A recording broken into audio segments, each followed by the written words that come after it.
전 예수님, 오늘은 성령 강림 대축일입니다. 성부와 성자와 성령의 이름으로 아멘. 성령 강림, 예수님께서 아버지께 가시지 않으면 위로자께서 너희에게 오시지 않는다. 이게 이제 예수님 승천의 의미라고 했죠. 마치 이제 옛날을 생각하면 여자는 동굴에서 남편이 잡아오는 짐승을 이제 기다리고 있는 거죠. 그리고 이제 아이들을 이제 키우고 있는 거죠. 이제 남편이 이제 맹수들과 싸우고 막 그래가지고 목숨을 걸고 이제 그 먹을 수 있는 짐승을 이제 잡아와가지고 이제 아내를 먹이는 거죠. 그래야 이제 젖이 나오니까. 그런데 나중에 아내가 바람을 펴서 애가 내 애가 아니다. 아니 이거 오늘 이런 얘기 하려고 한 건 아닌데 아무튼 내 애가 아니다. 그러면 짐승을 잡아다가 줄 이유가 없겠죠. 근데 그 짐승이 이제 생명의 성령이신데, 그러니까 이제 예수님께서는 아버지께 순종해서 아버지의 자녀를 탄생시키는 거죠. 그러니까 아버지께서 당신에게 맡기신 양떼를 잘 돌보고 있는 거지, 양떼를 내가 뭐 다른 오빠의 양떼를 키우는 게 아니죠. 아니 자꾸 이상하게 가는데, 아무튼 그렇게 아버지께 죽기까지 순종하는 어떤 십자가의 그 순종의 죽음이 곧 승천이고, 그런 아내를 위해서, 그런 예수님을 위해서 이제 남편이신 아버지께서 성령을 보내주신 것을 이제 우리가 또 예수님이, 아내가 그것을 먹고 저주로, 그 살과 피로, 예수님의 살과 피로 우리에게 주고, 그 살과 피로 우리가 살아갈 수 있는 거죠. 내 살과 피를 먹고 마시지 않으면 너희는 영원한 생명을 얻을 수 없다. 그게 이제 그 성령님인데, 예수님의 살과 피. 그런데 오늘은 이제 복음 중에서 조금 성령 강림에 대해서 용서에 이제 치중해서, 예수님께서 부활하셔서 제자들에게 또 다른 성령 강림, 성령을 받아라 라고 하시며 무슨 말씀을 하시는지 복음 말씀을 먼저 읽어보도록 하겠습니다. 예수님께서 부활하셔서 이제 나타나신 거죠. 주간 첫날 저녁이 되자 제자들은, 이제 예수님 부활하신 날이죠. 주간 첫날, 일요일인 거죠. 그래서 일, 월, 화, 수 이렇게 나가는 거죠. 그러니까 첫날이면 일요일, 예수님이 부활하신 날, 주일인 거죠. 주간 첫날 저녁이 되자 제자들은 유다인들이 두려워서 문을 모두 잠가놓고 있었다. 이제 여기저기에서 부활하셨다라고 다른 사람들이 하는데 제자들에게는 아직 나타나시지 않으셨던 거죠. 근데 이제 예수님께서 잠겨 있었는데 나타나셔서 그들 가운데 서시며 평화가 너희와 함께 하고 그들에게 말씀하셨다. 그래서 요한복음에서는 이 평화라고 하는 거는 이 두려움과 반대말이 되는 거죠. 두려움이라고 하는 거는 내가 뭔가를 잃을 수 있다는 그런 생각이 두려움인 거죠. 특별히 그 두려움의 핵심은 내 목숨을 잃을 수 있다는 거죠. 근데 목숨을 잃고도 다시 찾은 예수님께서 너희들이 나한테 맡기기만 하면 내가 너희들 목숨까지도 살려줄 수 있어. 봐봐, 내가 죽었다가 부활했잖아. 내가 죽음을 이겼잖아. 그러니까 이 평화를 빈다라고 하는 거고, 그것이 미사 때 서로 평화의 인사를 나누십시오라고 할 때, 그 평화의 인사를 나눌 때의 평화가 그냥 난 너를 돈을 안 뺏을게 뭐 이런 평화가 아니라, 바로 우리는 죽음까지 이기신 분의 자녀들입니다 라고 하는 그 평화를 나누는 거죠. 이렇게 말씀하시고 나서 당신의 두 손과 옆구리를 보여주셨고요. 발은 왜 안 보여주셨을까요? 아마 샌들을 신고 계셨기 때문에 이미 볼 수 있었기 때문에 그러시겠죠. 또 평화가 너희와 함께, 그리고 이제 평화를 또 뭐와 연결시키느냐면 성령님과 연결시키죠. 이렇게 이르시고 나서 그들에게 숨을 불어넣으며 말씀하셨다. 숨은 이제 히브리어로는 이제 푸네우마라고 하고, 히라보로는 이제 루아흐라고 하는데, 요것이 이제 숨이라고 하는 것이 아담을 만들어 놓고 숨을 코에다가 후 이렇게 불어 넣으셨죠. 그러니 사람이 생명체가 되었다 이렇게 나오잖아요. 그러니까 생명을 갖게 된 거죠. 그러니까 성령은 생명인 거죠. 성령을 받아라. 누구의 죄든지 너희가 용서해 주면 그가 용서받을 것이고 그대로 두면 그대로 남아 있을 것이다.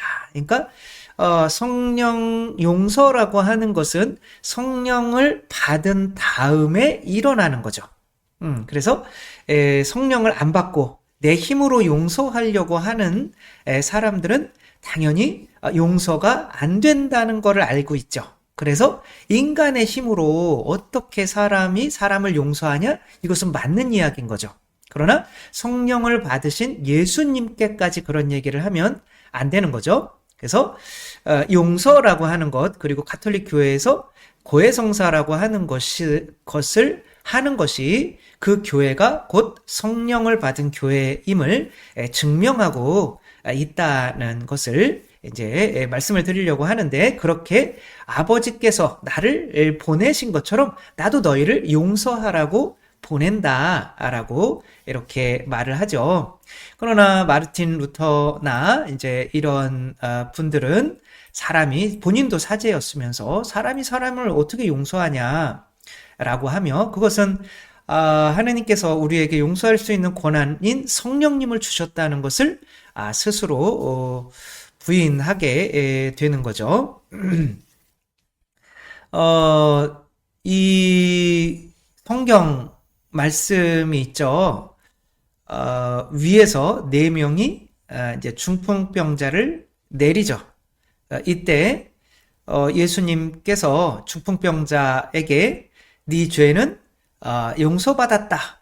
아니 그냥 병을 고쳐주시면 되는데 나중에 사람이 어떻게 사람을 용서하냐라고 할 사람들이 그때도 있었고 나중에도 당연히 있을 것이기 때문에 이제 이들에게 시비를 아니고 예수님이 시비를 거는 건 아니지만 그런 것을 밝히시는 거죠. 그래서 이 마테오 복음에서는 사람들에게 복수로 써요. 예수님이 아니라 사람들에게 죄를 용서하는 권한을 주신 하느님을 찬미하였다 이렇게 끝나고 있죠.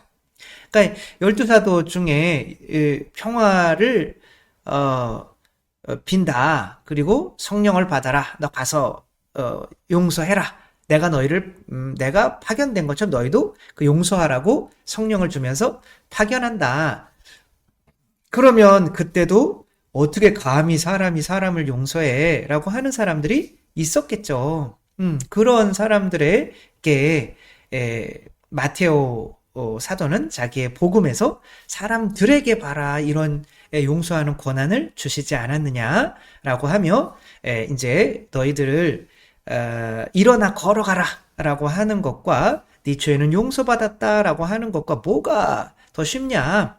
그러니까 너희들한테는 아마 성령이 내 안에서 활동하신다는 것이 이 안전뱅이를 일으켜서 일어나 걸어가게 하는 것이 내 안에서 성령이 계신 것을 보는 게 더 쉬울 것 같으니까 그냥 그럼 그렇게 하겠다. 그래서 일어나 걸어가라. 그러니까 이 같은 성령의 힘으로 병이 고쳐지는 거나 성령의 힘으로 죄를 용서하는 것이나 같은 것이다 라고 말씀을 하시죠. 우리 가톨릭의 어떤 용서의 어떤 대명사라고 볼 수 있는 우리나라 분이 계시죠. 고정원 씨죠. 유영철 연쇄 살인범에게 아내와 사대독자 아들과 어머니까지 처참하게 살해를 당했지만 세례를 받고 그 유영철을 용서하신 분이고, 용서뿐만이 아니라 유영철을 자기의 양자로 삼으신 분인 거죠. 근데 이제 이분이 그렇게 용서가 쉽게 됐을까요? 안 됐죠. 근데 세례를 이제 갓 받았으니까 저희에게 잘못한 일을 저희가 용서하오니 저희 죄를 용서하시고, 주님의 기도에서 보니까 내가 유영철을 용서하면 내 죄도 용서 못 받는구나 라는 것을 알았겠죠. 근데 문제는 시간이 지나면서 이걸 까먹는다는 거죠.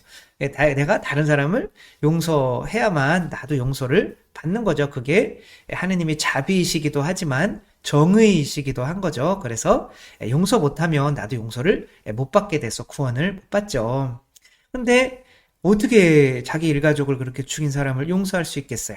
근데 이분은 자기 힘으로 안 된다는 거를 아셨죠. 그래가지고 성령님이 오셔서 성령의 힘으로만 될 수 있다는 것을 아셨기 때문에 밤새 기도를 했더니 다음날 한 5분 정도, 그냥 평상시에는 찢어 죽이고 싶은데 다음날 한 5분 정도는 불쌍한 생각이 들더래요.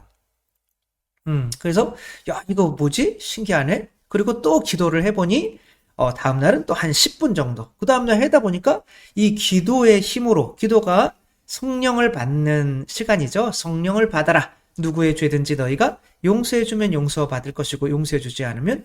근데 다른 사람들은, 이분은 유영철이가 많은 사람을 죽였잖아요. 그러니까 많은 가족이 있는데 그 유영철의 피해자들은 그냥 알코올 중독, 그냥 우울증, 뭐 자살, 집안이 정말 풍비박산이 나는데, 그래서 이 사람한테 그러는 거예요. 어떻게 사람이 사람을 용서할 수 있냐? 어떻게, 그게 사람의 힘으로는 절대로 될 수가 없죠. 인간이 가지고 있는 능력은 처음에 태어나면 모든 생명체가 다 자기의 생존을 위해서 다른 생명체를 먹을 수 있는 능력인데, 용서는 사랑이잖아요. 그것과 반대로 내 살을 나를 먹는 인간에게 내어주는 일인 거죠. 어떻게 십자가의 사랑이 가능하냐? 하느님이, 그러니까 아예 십자가가 있어도 외면해 버리는 사람이 얼마나 많아요. 그러나 하느님의 능력으로, 성령의 능력으로는 불가능한 게 없다라고 하는 거죠. 부모님한테 용서를 받은 사람만 형제를 용서할 수 있고, 부모님한테 사랑을 받은 사람만 그만큼 이웃을 사랑할 수 있는 거죠. 자동차 안에서 진짜 기름이 솟아날 수가 없는 거죠. 왜? 모든 만들어진 거는 그 만든 그 창조자에게 가서 에너지를, 뭐 스마트폰을 만들었으면 인간만이 거기다가 전기를 넣어줄 수가 있는 거죠. 그러니까 이분은 그렇게 할 줄을 알았던 거죠. 그렇게 누군가를 내가 용서할 수 있다는 거는 이분은 아는 거죠. 아, 내 안에 성령께서 활동하시는구나. 내 힘으로 안 된다는 거를 아는 사람만이 진정으로 용서할 수 있는 거지. 나는 그 사람을 용서했어 라고 하는 사람은 절대 진정으로 용서한 게 아닌 거죠. 사람 힘으로 안 되죠. 이 코리텐 붐이라고 하는 분은 개신교에서 굉장히 유명하신 분이죠. 이분은 그 네덜란드 분이었는데, 이분 아버지가 이제 시계공을 하고 계셨는데, 사람, 그 유태인들을 이 독일 사람들이 이제 2차 세계대전 때 막 잡아서 죽일 때 이 집이 좀 보니까 컸었어요. 거기에다가 유태인들을 이제 숨겨준 거죠. 그러다가 발각이 돼서 부모도 돌아가시고, 이제 수용소에 끌려가서 이제 언니도 죽고, 근데 그 언니를 죽게 한 장본인을 나중에 이분이 이제 강연을 하고 다니는데 나타난 거죠. 개신교에서 굉장히 유명한 용서에 관한 그런 사례인데, 근데 이제 하다가, 야, 나는 저 인간은 도저히 용서할 수 없겠습니다. 하느님, 난 저 인간은 제발 그런 용서해라는 말 좀 하지 마십시오. 난 저 인간은 용서 못합니다. 왜 그런 인간은 꼭 그럴 때 나타나가지고 이렇게 사람을 시험할까요? 그것은 그만큼 하느님께서 허락하시는 거죠. 그걸 통해서 성숙시키려고 하는 거죠. 이렇게 신앙이 강한 사람도 누군가의 자기의 힘으로는 절대 원수까지 용서할 수 없다는 것을 알죠. 그건 맞는 얘기인 거죠. 그러나 성령을 받은 교회까지도 사람을 용서할 수 없다라고 이야기를 해서 그런 고해성사의 권을 포기하는 거는 좀 맞지 않죠. 그래서 코리텐붐은 이제 그렇게 나는 용서 못합니다 그랬더니 예수님께서 용서해라 그러는 거예요. 그러니까 나는 못합니다. 나 해라. 내 명령이다. 나는 못합니다. 너는 나한테 순종할래 안 할래? 내 명령이라니까. 그러니까 명령이면 큰일 났네. 해야겠네. 그런데 안 되는 걸 어떻게 해요? 그러니까 그래도 한번 이렇게 미워 죽겠는데 내 언니까지 죽게 한 이 장본인을 독일군을 이렇게 안아주죠. 근데 그때 마음 안에 평화가 확 가득 차면서 진정으로 이 사람이 이 용서가 됐다고 해요. 그게 성령 강림인 거죠. 성령님이 내려오시는 거죠. 그러니까 내 힘으로 용서할 수 없죠. 왜냐면 그게 에너지가 우리 안에서 솟아나오는 게 아니니까. 자동차에서 기름이 솟지 않으니까. 그것도 용서할 수 있는 거는 하나의 에너지인데 그때 하느님께서 나에게 성령을 부어주셔서 그 성령님께서 나를 통해서 활동하신다는 게 느껴지는 거죠.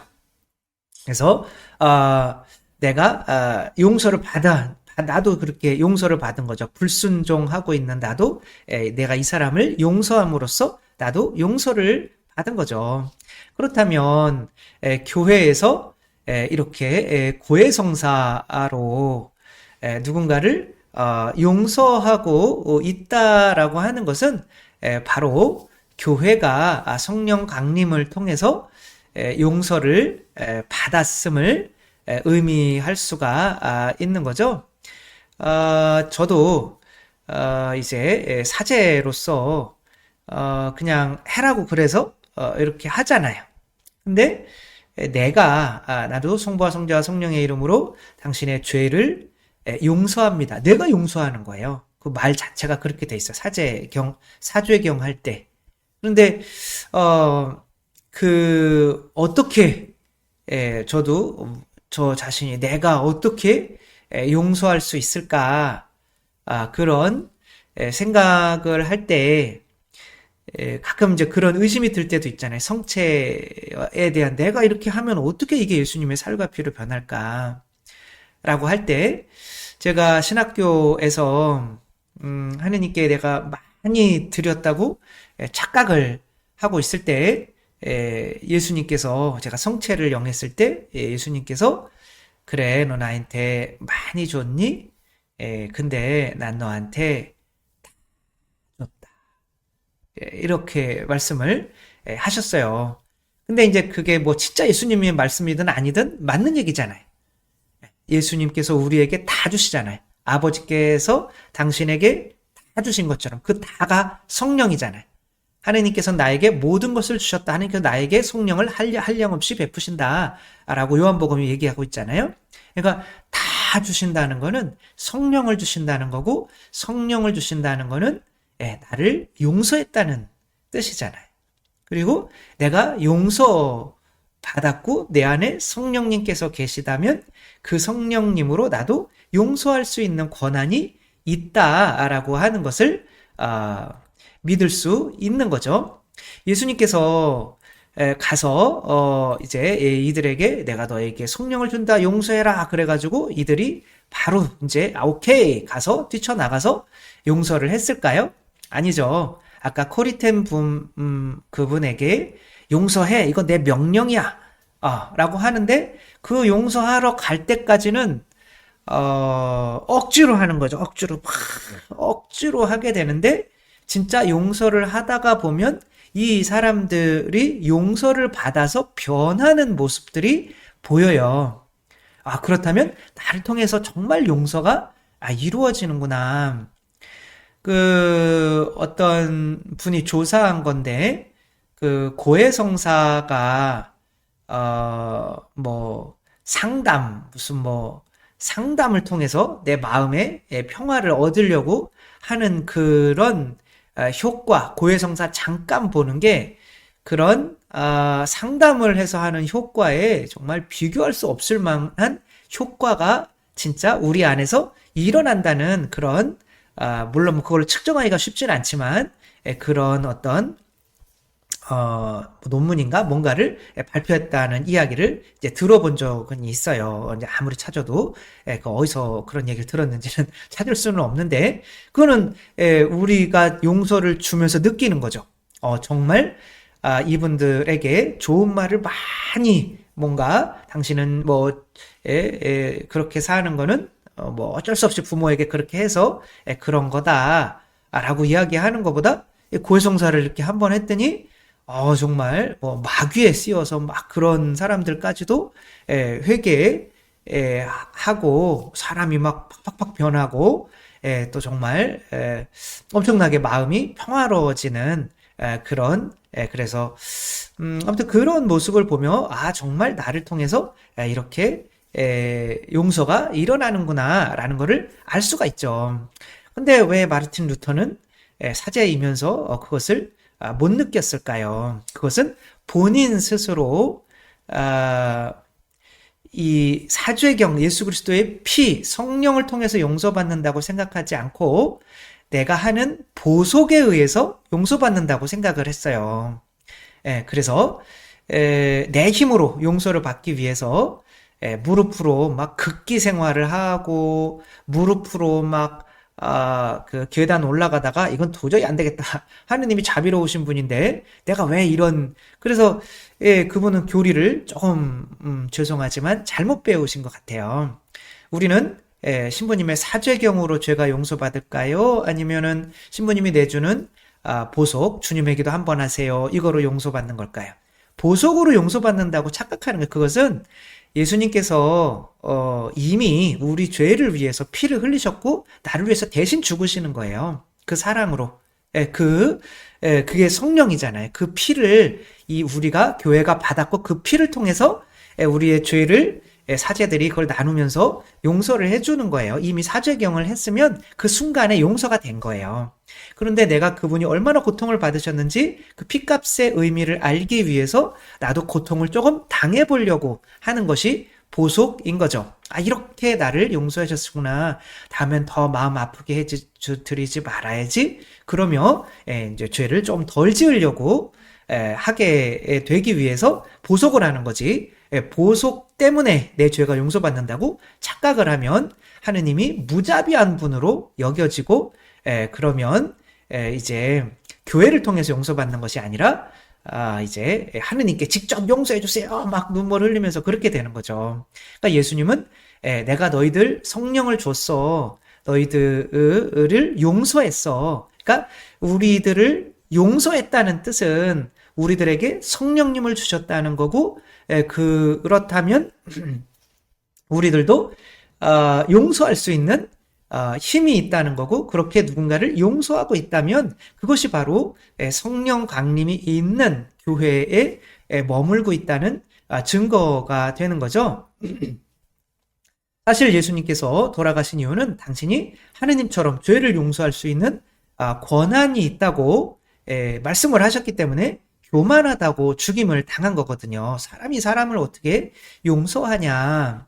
근데 예수님은 성령을 받으면 누구든지 용서를 할 수가 있다. 사람들에게 용서하는 권한을 주신 하느님을 찬미했다. 성경에도 그렇게 사람들에게 나오는데, 근데 가서 용서해라 라고 했지만 제자들은 자신이 없었어요. 성령 강림이 있기 전까지는. 그러니까 누군가를 내가 용서할 수 있는 힘이 있다. 분명히 내가 이제 여러분들을 용서하라고 예수님이 우리를 파견하셨습니다. 그거 자체가 이미 성령을 받았다는 증거가 되는 거죠. 그래서 여기 가서 용서해라. 그런데 제자들은 계속 못 가고 숨어 있었어요. 지금 이것은 용서해라 라고 하신 그 이후로 50일이 지나서 성령 강림 때 50일 만에 용서가 이제 비로소 되는 거예요.